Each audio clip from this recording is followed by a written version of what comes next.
Buona giornata e bentrovati, nuovo appuntamento con l'Angolo Sport per quello che riguarda la nostra e la vostra web tv www.venetoglobe.com, l'appuntamento con i nostri servizi, i nostri reportage, le nostre inchieste e le nostre interviste in modalità on demand per l'appunto su www.venetoglobe.com.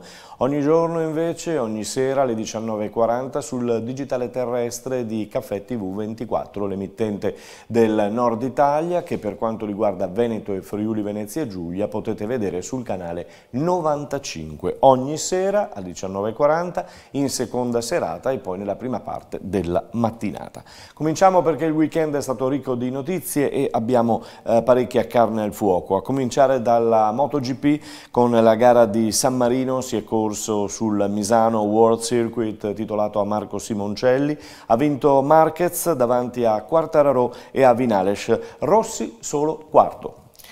Mondiale di basket concluso con la vittoria della Spagna e questo è l'uomo che l'ha portata al successo. Nell'ultima gara ha vinto contro l'Argentina per 95-75. L'europeo di volley maschile con l'Italia che a Montpellier affronta Bulgaria, Grecia, Portogallo, Romania e i padroni di casa appunto della Francia. L'Italia ha battuto la Romania per 3-1, domani c'è l'incontro tra Italia e Bulgaria. Il calcio è ricominciata la Serie A, la Serie B dopo le pause della nazionale e allora Fiorentina-Juventus giocata in anticipo 0-0, Napoli-Sampdoria 2-0 per il Napoli giocata pure in anticipo serale anche per Inter-Udinese con la vittoria dell'Inter per 1-0. Ieri da segnalare la vittoria del Milan per 1-0, su calcio di rigore torna il gol Piontek per 1-0 sul campo del Verona al Bentegodi. Intanto l'Inter va al comando, deve ringraziare questo giocatore alto soltanto 1,60 e qualche cosa che è andato a colpire di testa in mezzo all'area dell'Udinese e a dare la vittoria e 3 punti importanti all'Inter di Conte che va in testa alla classifica con 9 punti. Inseguono Juventus e un sorprendente Bologna con 7 punti. Posticipo l'ultimo questa sera tra Torino e Lecce. Andiamo a vedere la Serie B dove le Venete si sono messe in luce, si sono distinte, a cominciare dalla vicino Friuli dove il Pordenone, che gioca, lo sapete, le partite interne alla Dacia Arena di Udine, ha vinto per 1-0 nell'anticipo contro lo Spezia. Torna alla vittoria il Cittadella, aveva bisogno di 3 punti, aveva bisogno di vincere, la formazione di Venturato che batte il Trapani per 2-0. Il Venezia invece cede in casa contro il Chievo nel derby tutto Veneto per 2-0. Si ritorna in campo venerdì 20 settembre con l'anticipo Frosinone-Venezia, poi le altre gare tra sabato e domenica Empoli-Cittadella, Livorno-Pordenone e Chievo contro Pisa. Nella Serie B femminile, al via nello scorso weekend, la Permac Vittorio Veneto ha vinto la Permac la prima stagionale in casa contro il Ledi Cittadella. La formazione del tecnico Bortoluzzi ha vinto per 2-0. Il prossimo incontro trasferta a Roma. Andiamo in Serie C, il girone B, vediamo le gare che ci interessano più da vicino. San Benedettese batte Arzignano 2-1, Cesena batte Triestina 3-2, Feralpi Salò batte Virtus Verona 2-1, a Vicenza batte Rimini 2-0 e a Padova pareggio tra Padova e Carpi 0-0. Un turno il prossimo che vedrà l'Arzignano affrontare il Sud Tirol, il Gubbio il Vicenza, il Virtus Verona la Triestina. E poi Vispesaro Padova Carpi, che sarà appunto la gara che dovrà decretare ancora se questa fuga iniziale del Padova sia una cosa seria oppure no. Andiamo in Serie D adesso dove domenica ieri si sono avuti questi risultati, veramente il Montebelluna che guadagna un altro punticino in casa contro il Cartigliano, pareggia per 1-1, l'Union Feltre pareggia 1-1 contro l'Adriese di Mister Tiozzo, Delta Porto Tolle batte Belluno 2-1, Este Campodarsego ha vinto il Campodarsego per 3-1, mentre il Mestre Mestre cede ad un stupefacente Legnago per 3-2. Il Tamai pareggia in casa con la Luparense 3-3 ed è un altro risultato, se vogliamo dire, a sorpresa. Anche quest'anno il nostro campionato di riferimento sarà quello di eccellenza che seguiremo con le nostre telecronache. Vi ricordo che la telecronaca di Eclisse Careni Pivigina San Giorgio Sedico è già in onda sui nostri canali YouTube e Facebook di www.venetoglobe.com. La potete trovare già commentata e quindi seguire se vi interessa appunto questo campionato di eccellenza di cui seguiremo le varie partite. La seconda giornata del girone B ha visto questi risultati: Calvinoale Vittorio Veneto 1-1, Liventina batte Montello 1-0, Portogruaro batte Union QDP 3-0, Porto Mansuè batte Lia Piave 2-1, Real Martellago Edistrana 1-1, Robeganese Union Pro 1-1, San Donà Spinea 1-1. In testa ci vanno Porto Mansuè e Portogruaro, mentre andiamo a sentire Eclisse San Giorgio Sedico che si è conclusa 3-2 per il San Giorgio Sedico, la vittoria in esterna della formazione bellunese. Sentiamo il tecnico di casa, Stefano Della Bella. Beh, se cercavamo i gol, se cercavamo di divertirci, direi che ci sono stati i gol, c'è stata una bella gara, non sarai contento del risultato chiaramente. No, non sono contento perché siamo partiti, abbiamo preso questo gol, cioè stavamo facendo noi la partita, dopo è venuto sto mezzo calcio d'angolo perché c'era un fallo su Brustolone non fischiato. Un po' impreparati, ci siamo persi una marcatura e siamo andati sotto. Dopo però siamo stati tranquilli, abbiamo giocato, forse un po' lenti ma c'era anche caldo, siamo riusciti a fare l'1-1. Dopo è stato bravo a fare il 2-1 su una punizione spettacolare, sì. Però là non ci siamo scomposti, anzi siamo stati squadra, quello che ho sempre chiesto. Siamo riusciti a far pari, abbiamo sbagliato anche un'occasione per andare in vantaggio secondo me. Dopo il secondo tempo forse un po' sfilacciati, ma era una partita un po' da restare sul pareggio, e dopo c'è stato sto calcio d'angolo che mi hanno detto che ha fatto gol in sforbiciato, in mezza rovesciata, che è stato bravo, e dopo abbiamo avuto due occasioni per fare il 3-3, secondo me che ci stava tutto. Dopo vabbè, le squadre, CB è stato bravo il portiere, abbiamo avuto un'altra occasione su una palla messa indietro che non ci siamo arrivati, che potevamo fargli male e riportare la partita in pareggio. Dopo faceva caldo, gli ultimi 10 minuti non sono stati un po' da entrambe le parti, mi sembra. Ci è mancato appunto la forza magari di arrivare fino al 45esimo di giocarla sempre, insomma.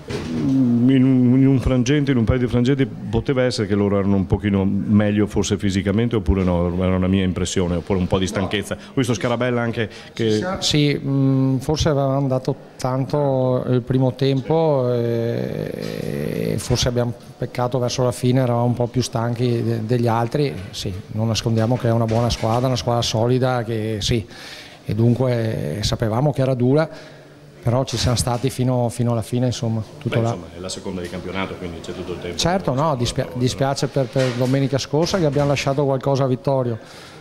Oggi secondo me qualcosa abbiamo lasciato anche qua, lasciato per merito anche magari degli avversari, però la nostra partita l'abbiamo fatta. Peccato perché in due occasioni potevamo far meglio e poteva essere diverso il risultato. Questo Della Bella, tecnico dell'Eclisse Careni Pivigina. Domani andremo con il tecnico del San Giorgio Sedico. Vediamo la seconda giornata di promozione veneta, girone D. Questi risultati: a Trebaseleghe Marcon batte Trebaseleghe 2-1, Caorle Fontanelle 1-1, Fossalta di Piave Conegliano 1-1, Lovis Spresiano Vedelago 2-2, Opitergina batte Noventa 2-1, Godega batte Ponzano 3-0, Treviso Academy Vazzola 1-1, Villorba Cavarzano 0-0, Opitergina in testa alla classifica, 6 punti, insegue una pattuglia di squadre tra cui il Treviso a 4. Lasciamo il calcio e passiamo alla parentesi dedicata alla TVB De Longhi, che giocherà, è confermato, il 19 settembre alle 20:30 contro il Fenerbahce per questo memorial importante a cui ci tiene molto la società trevigiana. Andiamo a vedere quello che è stato il weekend della TVB, un torneo di Jesolo per la TVB che ha conquistato il 4° posto, battuta in finale dalla Reyer Venezia. Sentiamo Max Menetti a fine gara. L'orgoglio, il carattere e la grinta non vi mancano mai, mancano qualche giocatore, ma quelli, le doti e le qualità, quelle le avete sempre. Ma no, l'unica cosa vera è che purtroppo l'infortunio, soprattutto quello di Imbro, che come avevamo visto purtroppo è grave, o quantomeno non è una cosa da pochi giorni. Ecco, al Viti lo rivaluteremo lunedì. Sono cose che purtroppo fanno parte del gioco, ecco, è scivolato su una macchia di sudore e purtroppo ha avuto un problema muscolare. Però questo sapete che mi interessa molto poco la questione di chi c'è o non c'è, perché comunque abbiamo fatto 2 partite per noi vere, sia quella di ieri sera che quella di oggi. Sicuramente da un lato c'è la voglia di costruire una determinata mentalità che è proprio quella di andare oltre ai momenti di difficoltà e comunque di avere una determinata attitudine in campo, e queste sono le cose positive. È vero anche che abbiamo alternato molto, abbiamo fatto quasi un turnover per gestire, diciamo così, le situazioni fisiche. Oggi è rientrato Nikolic, abbiamo tenuto oggi invece a riposo ieri Logan perché 2 partite in un torneo avevamo già deciso di non fargliele fare. Oggi abbiamo tenuto fermo Parks per portarlo a stare bene la settimana prossima, perché aveva preso anche lui una contusione al ginocchio. Però in tutto questo ci manca ancora, ci è mancata in queste partite quella cattiveria agonistica che non è semplicemente la voglia di lottare. I ragazzi non si sono mai tirati indietro anche in un torneo, però dobbiamo trovare velocemente la cattiveria per vincere queste partite, che non è facile, perché giocare delle grandi partite, a vincerle c'è una bella differenza, soprattutto in Serie A, e soprattutto adesso non deve nascere, cosa che ho detto anche ai ragazzi, il fatto di sedersi un attimo, perché con l'arrivo dei 2 lunghi saremo quasi al completo. Ecco, questi sono i gravi rischi che potremo incontrare. Giovedì abbiamo, credo, un appuntamento molto importante per il nome che porta, perché sì, ma al di là del prestigio ovviamente del Fenerbahce, è un trofeo molto importante per la città, appunto per il nome che porta, e poi abbiamo una settimana per prepararci per Milano. Bene, sentiremo ancora Menetti, perché è stata un'intervista piuttosto lunga in cui ha sviscerato tutti i problemi, se ce ne sono, appunto, della TVB. Comunque complimenti alla TVB, è un grande Logan. In Serie A2 femminile il Ponzano ha vinto facile a Domegge contro il Mestre e adesso programma un'altra amichevole prima del via del campionato il 28 settembre in casa contro Bolzano. Anche la Ruker Sande ha giocato un'amichevole perdendo a Padova contro la Virtus per 88-87. Domenica 22, ultimo test prima del campionato contro i Tigers Cesena. Andiamo a parlare di volley. Il team Spes Conegliano ha vinto la sua prima uscita in Coppa, ha vinto a Trichiana per 3-0. Complimenti. Saremo sempre molto attenti anche al campionato Pro 14 del Benetton Treviso. Si è disputata venerdì sera prima amichevole a Monigo alle 20:15. Noi eravamo presenti con le nostre telecamere e allora abbiamo fatto un mix di 2 interviste, quelle con Thomas Baravalle e con il capitano Alberto Sgarbi. Sentiamole. Sì, chiaramente una partita dura, comunque difficile, abbiamo fatto purtroppo tanti errori, perso tanti palloni, quindi gli abbiamo concesso tante opportunità, palloni di recupero che sono sempre difficili e creano instabilità nella difesa, insomma, e quindi niente. È la prima partita che facciamo quest'anno dopo tanti mesi di lavoro, adesso abbiamo qualcosa su cui guardare e lavorare, anzi abbiamo più di qualcosa su cui lavorare, quindi niente, dobbiamo sicuramente rimanere positivi e mantenere la stessa energia, la stessa intensità e poi chiaramente lavorare e lavoreremo dopo aver fatto una buona analisi. Fisicamente come hai visto te e i tuoi compagni? No, penso che abbastanza bene, non sia fisicamente, è stato più, come ti ho detto, aver perso molti palloni, quindi tanti turnover e un po' magari la conquista, diciamo, ecco, e la precisione, i dettagli, ecco. direi proprio i dettagli. Mi pare che però il gruppo abbia dimostrato di esserci anche quest'anno, perché gli ultimi minuti per esempio volevate, cercavate, non avete mai mollato. Sì, chiaramente questo è sicuramente lo spirito che ci vuole. Dopo è il percorso con cui si arriva appunto a giocare queste partite e l'intera partita, appunto, come viene gestita, come la strada che facciamo, ecco, che fa la differenza. Niente, quindi ci vediamo lunedì. E allora, finita questa gara, questa prima amichevole contro le Zebre, è sempre stata una battaglia e sempre lo sarà. Hai segnato 2 mete, tra cui la prima dell'anno, speriamo porti bene al di là del risultato. Sì, le mete oggi non sono importanti,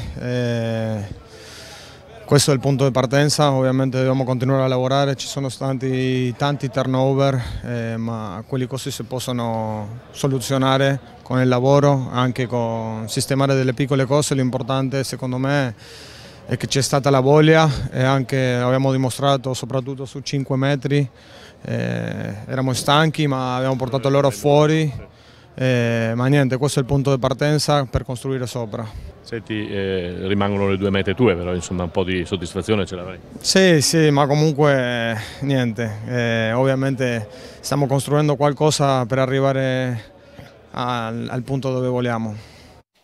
Bravo Thomas Baravalle, che rivedremo in campo sicuramente anche venerdì questa settimana, in quel di Parma, per il match di ritorno tra le due formazioni. Abbiamo concluso, ci sentiamo e ci vediamo domani. Buona giornata.